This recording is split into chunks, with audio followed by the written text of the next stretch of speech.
Je suis Madame Bénédicte Epousse encore, assistante de direction au cabinet du président de la Commission des droits de l'homme du Cameroun.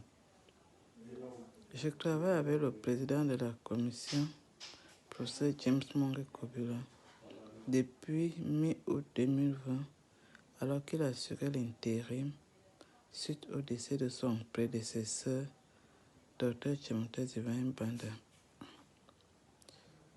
C'était un grand choc pour moi d'entendre les accusations de Madame Tchemo contre le président. Il faut être vraiment diabolique pour vouloir salir, ternir l'image d'une personnalité.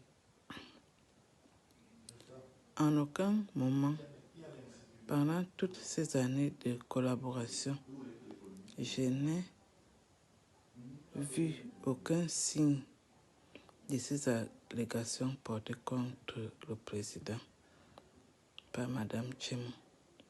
Au contraire, le président respecte et travaille avec ferveur pour valoriser les droits de tous. Je n'ai jamais vu une scène de violence, de torture ou même de menaces. Le président se comporte comme tout chef d'une institution qui veut le succès et la réussite. Madame Tchemo n'est jamais sortie du bureau du président en larmes. Elle a toujours été de bonne humeur. Parfois, le président est exigeant en ce qui concerne le travail, ce qui est normal. Et il sait apprécier le travail bien fait et encourage toute personne qui s'y donne, car lui-même est un bon exemple dans ce sens. En ce qui concerne les hôtels, tous à la commission savons que le président n'a pas de maison à Yaoundé. Donc il est toujours logé dans les hôtels où il travaille jusqu'à des heures très tardives. Et plusieurs chefs à la commission peuvent en témoigner parce qu'ils filment parfois les dossiers qu'ils envoient pour que dès le matin au bureau, les uns les autres peuvent déjà intégrer les corrections ou suivre les instructions nécessaires avant que le cabinet ne leur transmette le dossier physique. En plus, tous les chefs peuvent le retrouver où qu'il soit lorsqu'il y a urgence sur un dossier quelconque.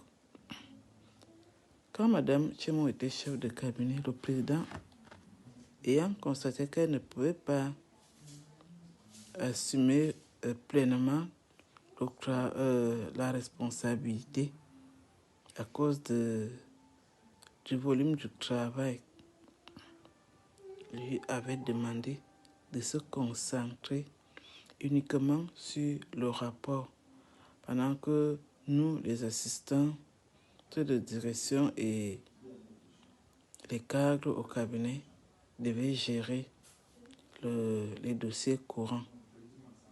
Mais Mme Tchemo n'a pas voulu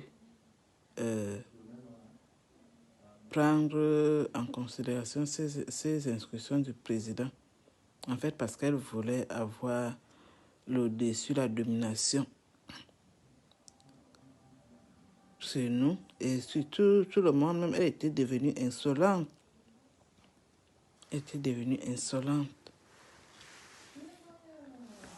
Le chauffeur de cabinet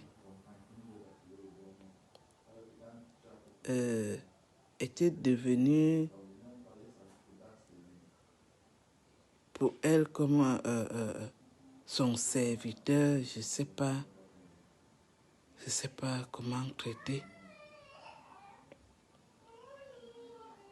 En fait, elle regardait tout le monde de haut.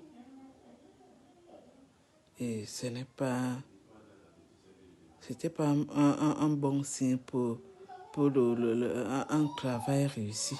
Je sais pas pourquoi elle voulait faire ça. En fait, la première réunion que nous avons tenue, qu'elle avait tenue avec le cabinet, c'était pour donner des instructions.